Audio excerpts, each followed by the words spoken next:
Golems. The newest addition to Conan Exiles, these hulking giants of metal and stone are intimidating to say the least. Their iron flesh bears no respect for the blade, making them powerful foes, especially in the chasms of Kurak's lair. But what if I told you they had a secret weakness? These golems, resilient against the blade and the bow, have but a single anathema. I recently received a message from Dennis, lead designer of Conan Exiles, sending me on this quest to find the secret weakness of golems, and this is what I found. Golems are very rarely mentioned in Conan's source material and hardly ever seem to actually be named as golems. Rather, Howard opted to describe them as living statues with skins of iron. One of the more notable appearances of these sentinels is found in Shadows in the Moonlight.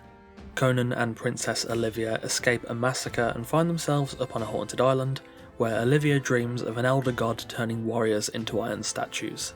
Those same statues later come to life under the moon's ethereal glimmer, slaying a band of pirates that had occupied the island. The second notable appearance of a golem is a little different. The Devil in Iron introduces us to a remote island named Zappa, holding the ruins of an ancient city. An unfortunate fisherman attempts to steal a jewelled dagger from a corpse found within the ruins, awakening a horrid demon named Khosatral Kel. The demon is an ancient force of inhuman evil.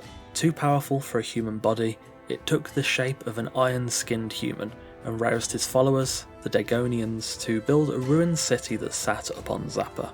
Himself and the Dagonians enslaved the Yuetshi people until one of the enslaved eventually roused a rebellion against the masters. The Yuetshi slew the Dagonians, and a Yuetshi priest used the dagger to render Khosatral Kel senseless and inanimate, a potent threat against anyone who dare rebel against their new leader.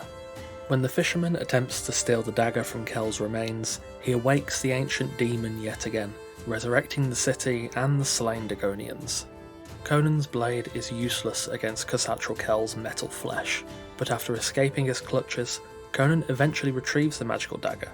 He drives the dagger into Khosatral Kel's iron skin, finally slaying the demon as the city of Dagon falls for the final time. This specific blade, the Bane of Khosatral Kel, is present in Conan Exiles. I initially thought this blade could prove ruinous to the flesh of golems, but it proved fruitless instead. Perhaps this weapon was only effective against Khosatral Kel due to his godly nature, but there was something else there, surely. Reading further into the texts, the facts began to formulate.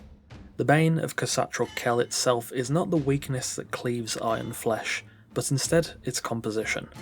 Meteors fall across Siptar and the exiled lands regularly, raining star metal for those unfortunate, or in this case, quite fortunate exiles below. Should you harvest this star metal and form it into a weapon, the resilient skin of golems will give way, allowing you to deal significant damage to these arcane constructs. Star metal weapons are incredibly effective against golems. Specifically, this extra bonus seems to work for star metal arrows, the greatsword, the mace, the warhammer and the daggers, though it does also appear to work for some other epic quality weapons crafted with star metal like Valeria's sword. In the clip you're watching now, I'm doing pretty good damage, but I actually haven't put any skill points into damage boost perks like strength or agility, and the damage dealt is still pretty respectable. In a moment I'll swap over to a clip where I am fully maxed on all my attributes, and the damage is, well, insurmountable. During my whole time trying to uncover this mysterious weakness, the answer had actually been in front of me all along. During my multiple runs of Kurak's Lair, I'd been using Valeria's sword, a blade crafted with star metal. The only reason I chose this weapon was because, well, it's dark in the first phase. I needed a sword that I could use in one hand so I could then offhand wield a torch. I chose Valeria's sword simply because it was a new item. I was very surprised at how much damage the weapon did, seeing as some of the other weapons I tried didn't seem to be as effective. I assumed that Valeria's sword was perhaps just particularly strong, but it turns out the weapon's star metal composition is actually providing that extra damage. The whole time I spent reading the source material and researching this, I'd actually already discovered the answer, which happens more often than I'd like to admit. Thank you for watching. This is something most people would probably come across quite easily, given that star metal plays such a huge role in Conan's endgame. However, the lore reason for the weakness is really quite interesting. I do love it when they tie some more obscure stuff like this from the source material into the game. As always, a massive thanks to our esteemed coffee cultists over on Patreon for continuing to support the channel. Again, thanks for watching, Take care, and I'll see you soon.